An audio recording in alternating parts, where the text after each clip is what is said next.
Hello everybody, I am Dr. Sumati from the Department of Biochemistry, Biotechnology and Bioinformatics of Avanashalingam University. I will be handling modules in Nutritional Biochemistry paper. Today we are going to see about the different classes of carbohydrates and their structure. Earlier in the first module, we have seen about the classification of carbohydrates.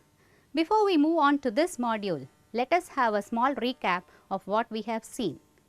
Carbohydrates are the major constituents in most fruits, vegetables, legumes and cereal grains and is also responsible for the texture and flavor in many processed foods. Not only that, carbohydrates are the major source of energy providers for humans. The carbohydrates we talk about are present in foods in two forms, available and unavailable carbohydrates. Now, what do you mean by available carbohydrates? They are those that are hydrolyzed by the enzymes of the human gastrointestinal tract to simple sugars, namely monosaccharides, which are easily absorbed in the small intestine and enter the pathways of carbohydrate metabolism.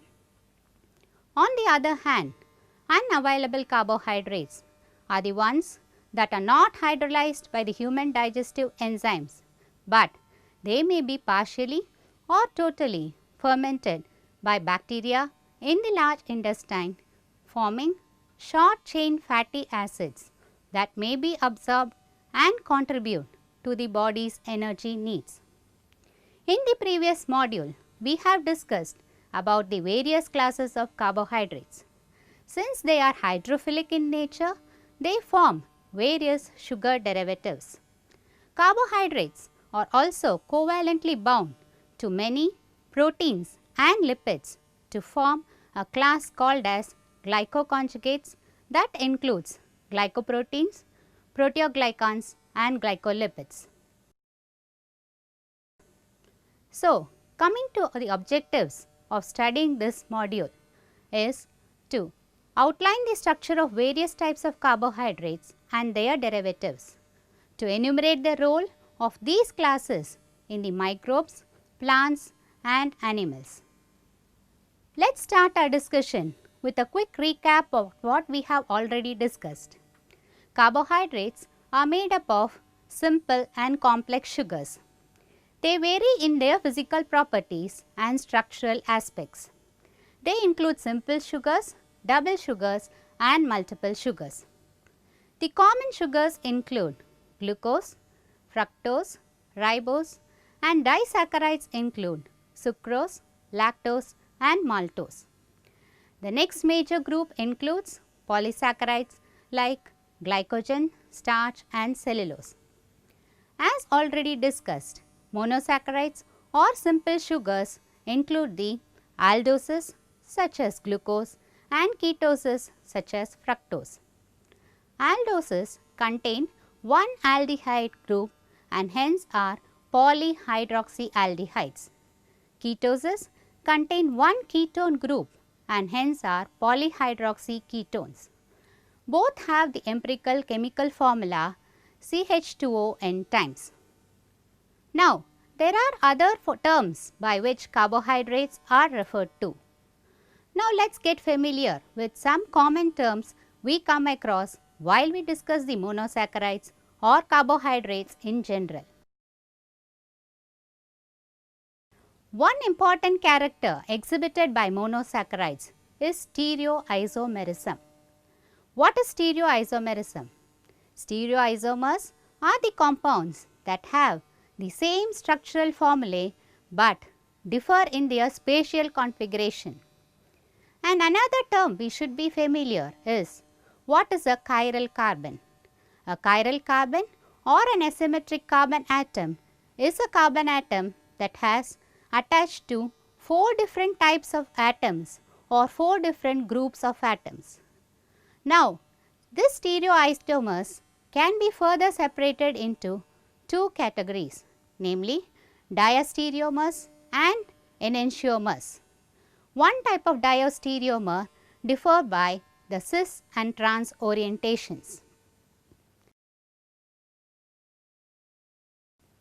Now, enantiomers are a class of stereoisomers that are related like an object and its mirror image. Enantiomers differ in their handedness as the left hand and the right hand are related. They are a pair of mirror image molecules that cannot be superimposed on each other. So, look at the structures of D-glyceraldehyde and L-glyceraldehyde. They differ in the arrangement of the hydroxyl group around a single carbon atom. The D-glyceraldehyde has the hydroxyl group on the right side and L on the left side. So, for example, enantiomers of glucose are L-glucose and D-glucose. Majority of the sugars in higher animals are of the D type. We still have a high order of sugars like D-maltose and D-glucose. Here, the number of asymmetric carbon atom is more than 1. These two are not mirror images of each other. They also have the same formula and both belong to the same category, that is, they are aldohexoses, but they differ in their configuration around the asymmetric carbon atoms and they are called as diastereomers. So, that is the difference between an enantiomer and a diastereomer. I hope the terms are clear now. Now, the number of possible stereoisomers depends upon the number of chiral centers in the molecule. Van Hoff's rule states that the number of stereoisomers possible is given by the formula 2 power n, where n is the number of chiral centers. For example, thus the 6 carbon aldoses, they have 4 asymmetric centers. So, we have 16 stereoisomers. 8 of them are D sugars and 8 are L sugars. Next term we are going to see are epimers. Now, epimers are sugars that vary in the configuration around a single carbon. For example, consider the structure of glucose and D-mannose. They differ in the arrangement of groups around a single carbon atom. So, they are called as C2 epimers. Whereas, when you consider the structure of D-glucose and D-galactose, they differ in the configuration around the C4 carbon and are called as C4 epimers. Now, the enzymes that catalyze the epimer formation are called as epimerases, and these epimers are subset of diastereomers. And you have yet another type of isomer called anomers. We shall discuss when we see about this cyclic ring structure of the monosaccharides. Now, glyceraldehyde is the reference carbohydrate, which means glyceraldehyde is the simplest monosaccharide with one asymmetric carbon atom. There are two forms, the D form and the L form is commonly used for designating the chirality of the sugars and has been chosen as a reference carbohydrate to represent the structure of all the other classes of carbohydrates. Thus, the 3 carbon glyceraldehyde exists as both D and L enantiomers. All D aldoses are related to D glyceraldehyde and L aldoses are similarly related to L glyceraldehyde. The relation of D aldoses to D glyceraldehyde can be clearly seen by looking at a scheme for the chemical synthesis of series of D aldoses from D glyceraldehyde. For sugars with more than one chiral center, the D or L designation refers to the asymmetric carbon farthest from the aldehyde or the keto group. As I told you earlier, most naturally occurring sugars are D isomers, and the D and L sugars are mirror images of one another. They have the same name. For example, D glucose and L glucose are shown in the figure. Other common stereoisomers and whose structures you must be familiar with are important sugars, namely glucose, mannose, fructose, galactose and ribose. Now, let's see about another interesting property of the sugar, that is their optical activity. Optical activity is a characteristic feature of compounds with asymmetric carbon atom. You must be familiar with the term optical activity, isn't it not? When a beam of polarized light is passed through a solution of an optical isomer, it will be rotated either to the right or to the left. The term dextrorotatory, designated by a plus sign, rotates the plane polarized light to the right, and levorotatory, designated by a minus sign, rotates it to the left. Thus, an optical isomer may be designated as D plus, D minus, L plus and L minus based on its structural relationship with glyceraldehyde.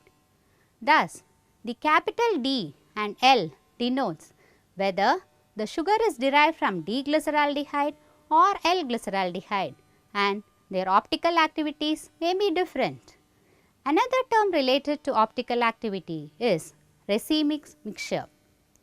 If the D and L isomers are present in equal concentration, then it is known as a racemic mixture or a DL mixture. So, a racemic mixture does not exhibit any optical activity because it is neither dextro or levorotatory and the activities cancel each other. Now, let us move on to the configuration of the sugars. Coming to the configuration of D-aldoses. The configuration of the possible D-aldoses starting from D-glyceraldehyde, as I told you, D-glyceraldehyde is used as a reference compound, is by a process called Killiany-Fischer synthesis, where the synthesis is carried out by increasing the chain length of an aldose by one carbon at a time. Thus, starting with the aldotriose, that is glyceraldehyde, we get aldotetrose, aldopentose, aldohexose are formed. Among the various aldohexoses, glucose, mannose and galactose are most common, and among the D-glucose is the only aldohexose that predominantly occurs in nature. Now, how about the configuration of D-ketoses? For these keto sugars, the dihydroxyacetone is the starting material for the synthesis. Here again, starting from a triose, we get a tetrose, pentose and a hexose. D-xylulose, D-ribulose, D-fructose and D-pseudoheptulose are physiologically important ketoses. Now, let us move on to the structure of glucose. Have you seen the structure of glucose? It usually does not exist in the linear form as we have seen earlier, but it exists in the ring form. Now, how do these ring structures come? They are formed from a 5 or a 6-membered rings. Because the 5-membered ring structure resembles the organic molecule furan, the derivatives with this structure are called as furanoses, and those with 6-membered rings resemble the organic molecule pyran and are termed pyranoses. The aldehyde and ketone moieties of the carbohydrates with 5 and 6 carbons will spontaneously react with the alcohol groups present in the neighboring carbons to produce a intramolecular hemiacetal or hemiketals respectively. Such structures can be represented in two forms, that is either Fischer or Haworth style diagrams as you can see in this figure. The numbering of the carbons in the carbohydrates proceeds from the carbonyl carbon for aldoses or the carbon nearest the carbonyl carbon for ketoses. Next, we will see about anomers.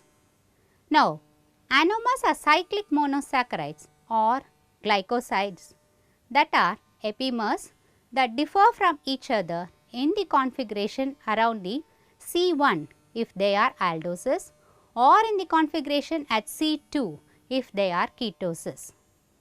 The alpha and beta cyclic forms of D-glucose are known as anomers. These anomers differ in certain physical and chemical properties as shown here. We say that alpha form has a hydroxyl group below the ring and beta has the hydroxyl group above the ring in the anomeric carbon. One important feature to note about these anomers is mutarotation. It is nothing but the process of interconversion of alpha and the beta anomers. Generally, the alpha and the beta anomer of carbohydrates are typically stable solids, but when they are in aqueous solution, they quickly equilibrate to an equilibrium mixture of the two forms. The equilibration occurs through opening of the ring structure of the sugar at the anomeric center with the cyclic form as the intermediate. Now, having seen what is an anomeric carbon, we will now see how important they are in forming linkages. The general term glycoside is used to describe any molecule in which the sugar group is bonded through its anomeric carbon to another group via a glycosidic bond. When properly activated, sugars react with each other to form specific oligosaccharides and polysaccharides, in which sugar residue is linked by a new bond between its anomeric carbon and one of the hydroxyl groups of the second sugar residue. Thus, the sugar residues in oligosaccharides and polysaccharides are linked by O-glycosidic bonds. Let us now see the other classes of sugars. First, let us see about alditols. The alditols or polyols which occur naturally in plants and other organisms are reduction products of aldosis and ketosis, in which the carbonyl has been reduced to an alcohol. Two common alditols are xylitol and sorbitol. The alditols, like the sugars, are soluble in water and vary in degree of sweetness. Xylitol, the sweetest, approaches the sweetness of sucrose. Next are sugar acids. Sugar acids are sugars in which the carbonyl group and or the terminal CH2OH group has been oxidized to a carboxyl, that is COOH group. They are of three types. First is uronic acids.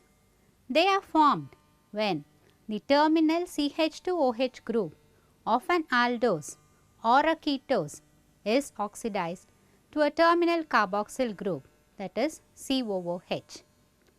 Next is aldonic acids. They are oxidation products of aldoses in which the C1 aldehyde functional group, that is the CHO group, has been oxidized to a carboxyl group.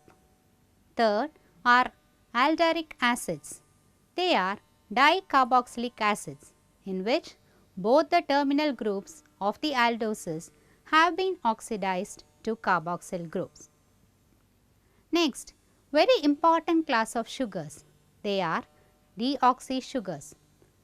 These sugars contain one oxygen less than that present in the parent molecule.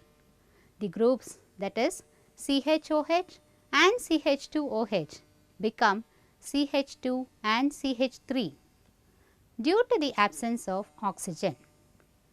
2-deoxyribose is the most important deoxy sugar since it is a structural constituent of your DNA.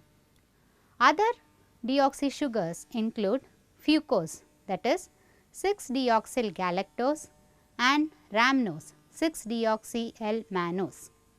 Fucose, which is a constituent of many glycoproteins and serve as a signaling epitope for physiological events, that is an inflammatory responses, is another sugar. Rhamnose occurs in plant polysaccharides. Next we will move on to amino sugars. Now these amino sugars are formed when the C2 hydroxyl group is replaced by an amino group. D-glucosamine and D-galactosamine are the common amino sugars which occur usually as N-acetyl derivatives, that is as N-acetyl D-glucosamine and N-acetyl D-galactosamine. These are constituents of glycosaminoglycans and also of many glycoproteins. Now, we will move on to still more complex sugar derivatives, namely the glycoproteins. Glycoproteins are carbohydrates that are linked to proteins by two types of covalent bond. First may be a O-glycosidic bond when they are bonded to the hydroxyl group of amino acids like serine or threonine, and second may be a N-glycosidic bond which are bonded using the side chain amide groups of asparagine. These glycoproteins are involved in many biological functions including immunological protection, cell-cell recognition, antifreeze protection and host pathogen interactions. Neuraminic acid is a unique 9-carbon amino deoxy keto sugar acid. Sialic acid, which is predominant form in mammalian cells, is N-acetyl neuraminic acid. Sialic acids may play a number of important biological roles.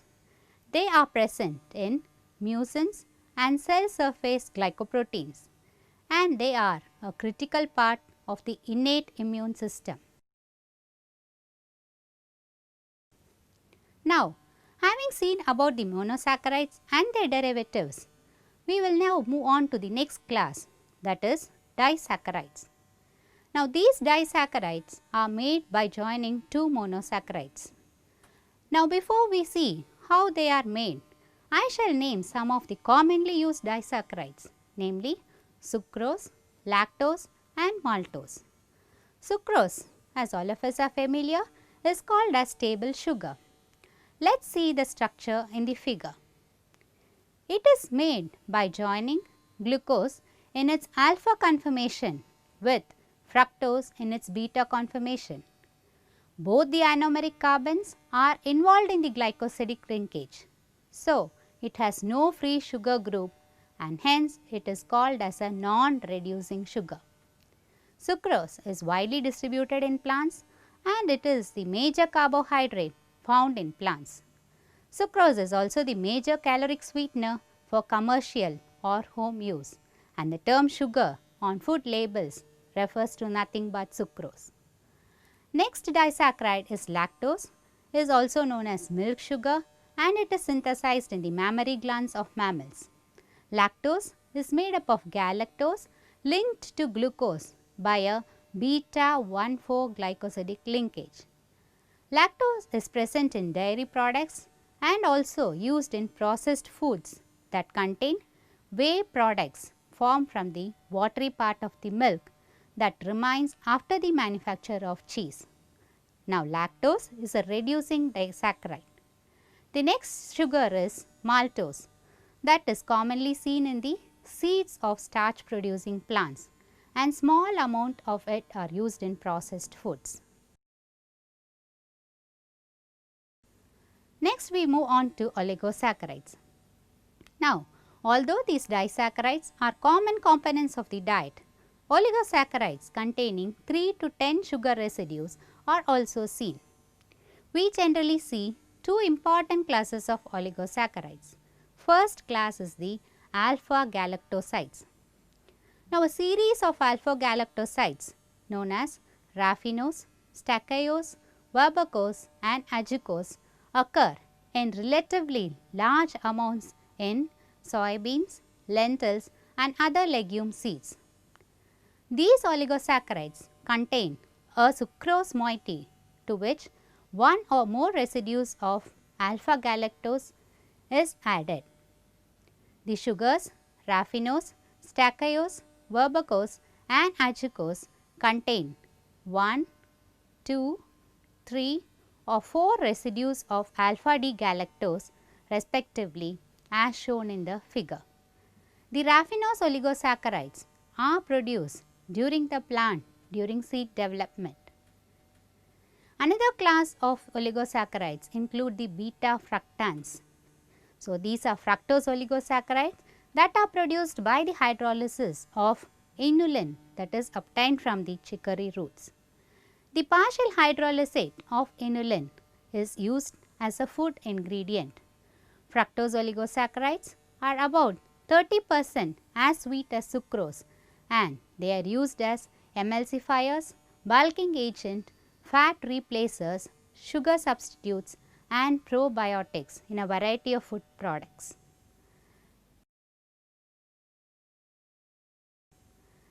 Then comes the polysaccharides. As we have already seen in the previous module, the polysaccharides are of two types, digestible polysaccharide and non-digestible polysaccharides. Starch and glycogen are digestible polysaccharides of glucose. The plant cells contain both linear and branched form of starch. Glycogen has a highly branched structure and it is found in the animal tissues, particularly in the muscle and liver. Now, coming to the structure of starch. Starch is one of the most abundant polysaccharide in plants, where it is stored in the seeds, tubers, roots and some fruits. It is made of two polymers, a mostly linear amylose made up of alpha 1,4-D glucan and the branched amylopectin made up of both alpha 1,4-D glucan and branches linked to the C6 carbon. Yet another class called resistant starch is seen. Although starch is highly digestible, it appears that about 50% of dietary starches may not be well digested and absorbed in the small intestine. This starch is called as resistant starch. Next major polysaccharide is glycogen. This is the animal store of glucose for energy metabolism and is a highly branched polymer. Glycogen, which is similar to amylopectin except that it has numerous alpha 1,6 branches and a higher molecular weight. We are using glycogen as a storage form which is predominantly present in the liver and the muscle cells where much of the oxygen is produced. Another minor storage form are also present, dextran found in the yeast and bacteria. Bacteria growing on teeth produces extracellular dextran that accumulates and becomes important constituent of the dental plaque. Coming to the second class of polysaccharide, which is a non-digestible fiber. These are major components of plant cell walls and intercellular spaces. All of these non-starch polysaccharides are present in plants as well as those added during food processing constitute dietary fiber. The major class includes cellulose and hemicelluloses. Now, cellulose is also a polymer of glucose which has, instead of the alpha 1,4 linkage, it has got a beta 1,4 linkage. It is arranged as ribbon like chains and are aligned in parallel arrays called microfibrils, wherein the chains are strongly hydrogen bonded to each other. Associated with cellulose in the cell wall are several other insoluble polysaccharides, namely the hemicelluloses. You also have the pectic polysaccharides and other associated polysaccharides like the galactans and the arabinans that are present in the cell walls of immature plant tissues and in the interstitial spaces. Now, the next topic which we are going to discuss is natural and modified polysaccharides. Let us first see the first class, glycoconjugates. As the name indicates, they are nothing but conjugates of sugar and oligosaccharides and they play an essential physiological roles. These glycoconjugates include glycosaminoglycans and proteoglycans. the glycoproteins and the glycolipids. First, we will see about glycosaminoglycans. Glycosaminoglycans or mucopolysaccharides are heteroglycans made up of repeating units of sugar derivatives that includes amino sugars and uronic acids. They are important constituents of tissue structure. The extracellular spaces, collagen and elastin fibers embedded in the matrix of ground substance are composed of glycosaminoglycans. The essential classes include hyaluronic acid, chondroitin sulfate, heparin, heparin sulfate, dermatan sulfate and keratin sulfate. Here are the structure of different classes, their repeating units and their structural significance is shown in the table. Hyaluronic acid. It is found in the synovial fluid and extracellular matrix of loose connective tissue. Hyaluronic acid is unique as it is not found covalently attached to protein. It forms non-covalently linked complexes with proteoglycans in the extracellular matrix. Next is dermatan sulfate, which is made up of L-iduronate and N-acetyl glucosamine sulfate and is seen in the skin, blood vessels and heart valves. Next class is chondroitin sulfate, which is composed of D-glucuronate and N-acetyl galactosamine sulfate and is seen in the cartilage, bone, heart valves. It is the most abundant glycosaminoglycan. Heparin and heparin sulfate are made up of D-glucuronate sulfate and N-sulfo-D-glucosamine and it is seen in the intracellular granules of the mast cells lining the arteries of the lungs, liver and skin. Heparin sulfate on the other hand is seen in the basement membrane and as a component of cell surfaces. The next class of glycosaminoglycan is keratin sulfate, which is made up of galactose and N-acetyl glucosamine sulfate and is seen in the cornea, bone and cartilage. Keratin sulfates are often aggregated with chondroitin sulfates.